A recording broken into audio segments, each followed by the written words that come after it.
Pemirsa, 24 News kembali hadir menemani Anda dengan informasi-informasi teraktual dan terpercaya. Bersama saya Dinar Fitri Andini, inilah 24 News.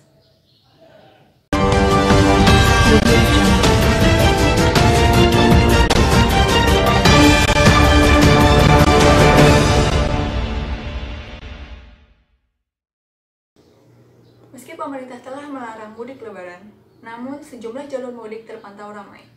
Para pemudik masih berupaya untuk merayakan hari raya bersama keluarga di kampung halaman, meski ancaman COVID-19 tetap ada.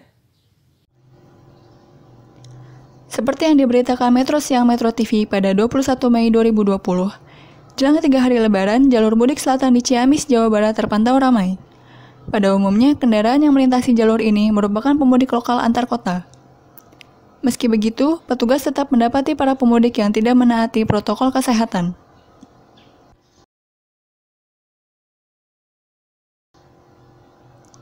Keramaian jalur mudik juga dapat terlihat di jalur mudik utara Kota Tegal, Jawa Tengah.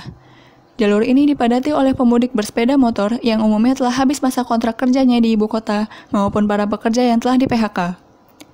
Diperkirakan sampai 1 hari menjelang lebaran, jalur mudik akan semakin dipadati oleh pemudik motor di jalur Pantura jurusan Jakarta-Semarang melalui Brebes dan Tegal.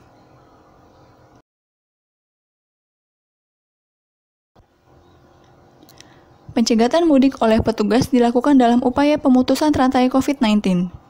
Seperti yang terlihat di kawasan Kalimalang, Bekasi. Pencegatan dilakukan di pos pengamanan oleh sejumlah aparat polisi dan gabungan petugas di Jalan Sumberrata, kawasan Kalimalang.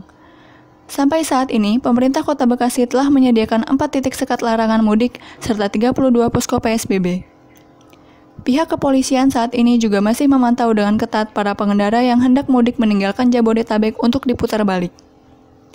Pihak kepolisian juga mengatakan jika ada pengendara yang hendak mudik, maka pihak kepolisian akan langsung memberikan surat peringatan kepada pengendara tersebut dan memerintahkan mereka untuk berputar balik. Namun, pihak kepolisian tidak memberikan denda ataupun sanksi, melainkan hanya imbauan agar berputar balik dan tidak melaksanakan mudik lebaran di tahun ini.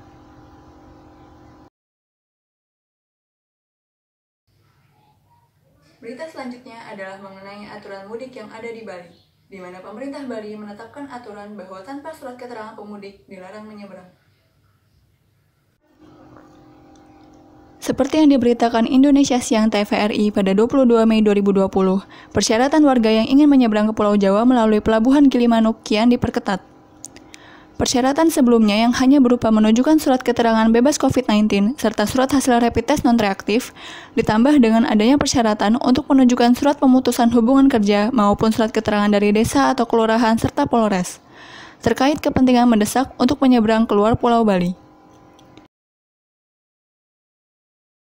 Penambahan persyaratan ini disebabkan oleh terungkapnya kasus surat kesehatan bebas COVID-19 palsu yang dimanfaatkan oleh sejumlah oknum untuk dapat menyeberang ke Pulau Jawa. Bagi warga yang tidak bisa menunjukkan hasil rapid test non-reaktif, maka petugas akan secara tegas melarang untuk melakukan penyeberangan ke Pulau Jawa. Pengetatan kebijakan dengan penambahan aturan penyeberangan di Pelabuhan Gilimanuk membuat arus lalu lintas menurun, di mana kendaraan pribadi makin sedikit terlihat dan lalu lintas yang lebih didominasi oleh kendaraan barang yang akan keluar ataupun masuk ke Pulau Bali. Dan saudara, 24 News akan kembali setelah jeda berikut ini. Tetaplah bersama kami.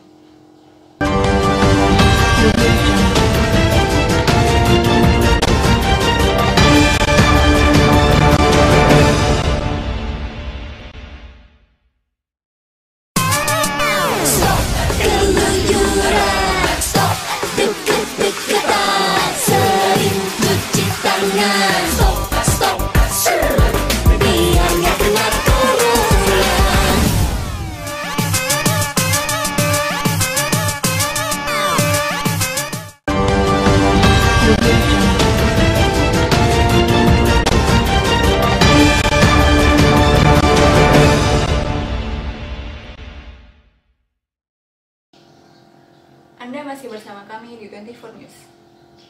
Meskipun ada imbauan dari pemerintah untuk melaksanakan ibadah sholat Id di rumah, namun masih banyak warga di sejumlah daerah yang masih melaksanakan sholat Id di masjid ataupun di halaman rumah mereka. Sesuai yang diberitakan Metro Siang Metro TV pada 24 Mei 2020, Masjid Agung Jami Kota Malang tetap melaksanakan sholat Idul Fitri yang dihadiri oleh ribuan jamaah. Pihak masjid tetap menerapkan protokol kesehatan selama melaksanakan sholat Id. Seluruh jamaah wajib menggunakan masker, diperiksa suhu tubuhnya, dan disemprot cairan disinfektan. Selain itu, selama sholat Id, diterapkan physical distancing dengan menjaga jarak 1 meter antar jamaah.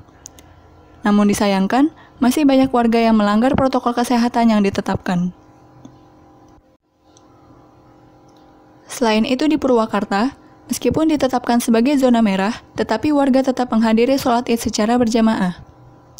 Semakin ironis karena banyak warga yang tidak memerhatikan protokol kesehatan saat melaksanakan sholat Id dan tetap bersalam-salaman seusai sholat.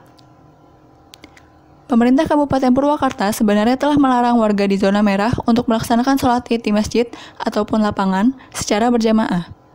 Namun larangan tersebut tidak diindahkan oleh para warga. Ya saudara, demikianlah 24 News untuk kali ini. Saya Dinar Fitriandini mengucapkan terima kasih atas kebersamaan Anda. Tetap di rumah dan sampai jumpa.